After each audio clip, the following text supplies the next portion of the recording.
Yesus lalui dalam kehidupannya. Yesus tahu benar bahwa jalan hidup yang dilaluinya adalah jalan hidup yang sangat sulit. Bahkan ketika Yesus berada di kayu salib, dia berkata, biarlah cawan ini lalu daripadaku. Hal itu memberikan gambaran kepada kita bahwa Yesus sepertinya hendak menyerah. Tetapi kita tahu bahwa Yesus terus setia untuk berjalan dan berpegang pada kehendak Bapa.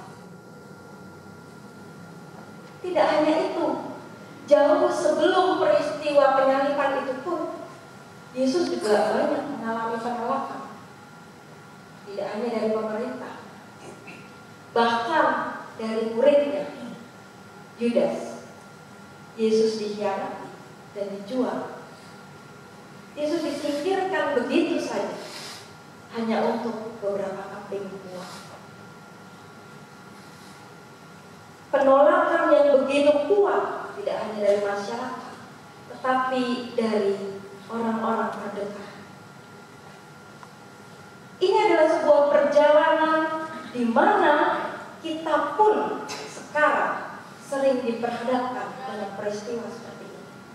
Ketika kita ditolak, ketika kita disingkirkan, ketika hidup kita berada di titik yang paling lemah. Apa yang hendak kita lakukan? Apa yang hendak kita pilih? Gambaran perjuangan menyangkal diri juga kita bisa lihat dari bacaan kita, kitab Yeremia. Yeremia sendiri adalah seorang nabi. Kita kenal sebagai nabi peratap. Dia adalah seorang yang dipanggil dan diutus Tuhan dalam masa usianya yang masih belia.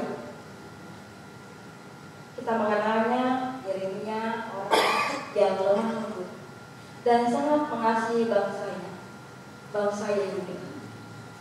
Namun panggilan menjadi seorang nabi yang memberitakan teguran dan juga penghukuman bagi bangsanya untuk kebaikan bangsanya membuat Yeremia diasingkan, membuat Yeremia dibenci dan ditolak oleh bangsa yang sangat dikasihi.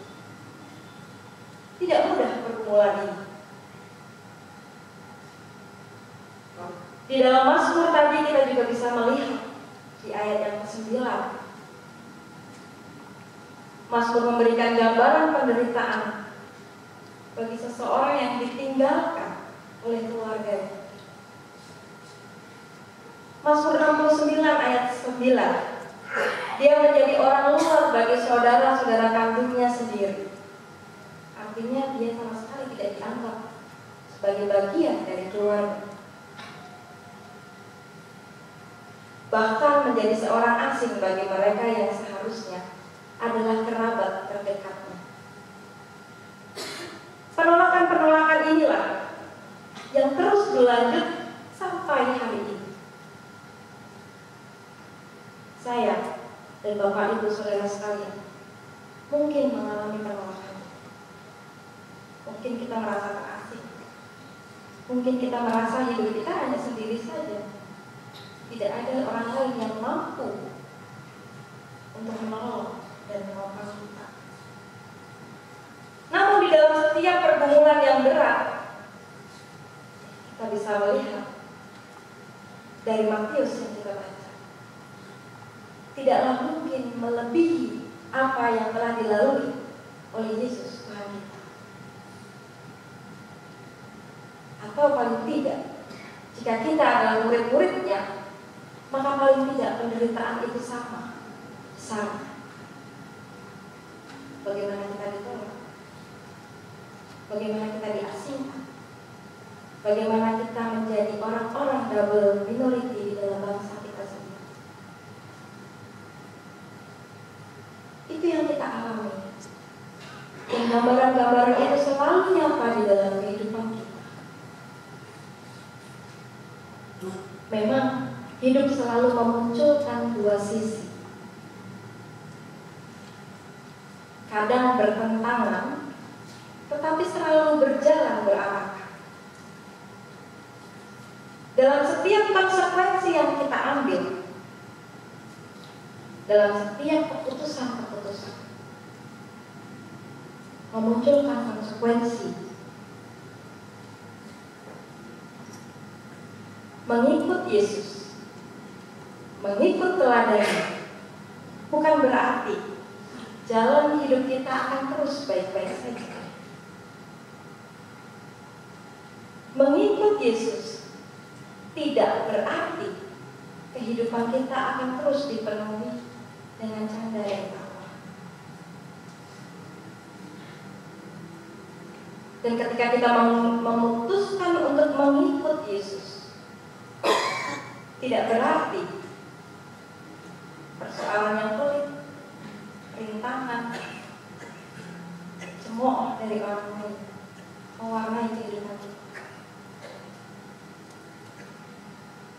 Dari Yeremia 20 kita bisa melihat bagaimana Allah menyertai Yeremia di dalam keputusasaannya. Yeremia 20 ayat 11 mengatakan, tetapi Tuhan menyertai aku seperti pahlawan yang gagah. Sebab itu orang-orang yang mengejar aku akan tersandung jatuh dan mereka tidak dapat berbuat apa-apa. Mereka akan menjadi malu sekali sebab mereka tidak berhasil. Suatu noda yang selama-lamanya tidak terlupakan. Dalam setiap langkah kehidupan kita, dalam hidup yang kita hidupi, hanya satu janji Allah, bahwa Allah akan selalu menyertai kita. Dan penyertaan sampai selama-lamanya. Bahwa kita dimampukan untuk melalui segala bentuk masalah yang datang di dalam kehidupan kita dengan tetap berpegang pada janji. Matius 10 ayat 32-33 merupakan janji penghiburan, peneguhan, dan sekaligus pengharapan bagi kita semua, pengikut-pengikutnya. Apabila kita tetap berpegang pada janjinya dan kita terus berjalan pada jalannya, maka penyertaan Allah dalam segala situasi yang kita hadapi adalah diam dan aman. Penyertaan Allah bukan sesuatu yang dihadirkan Allah dengan cara yang spektakuler. Penyertaan Allah hadir di dalam kehidupan kita hari demi hari.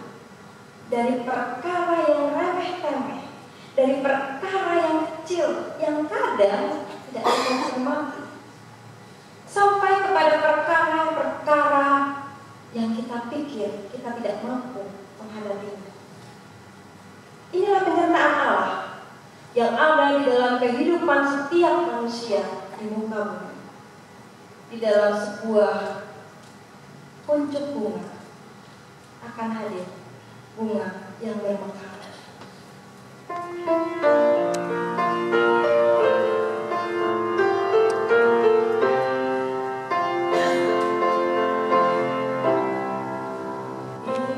Oh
bahwa segala sesuatu tidak selalu berjalan seperti yang kita inginkan.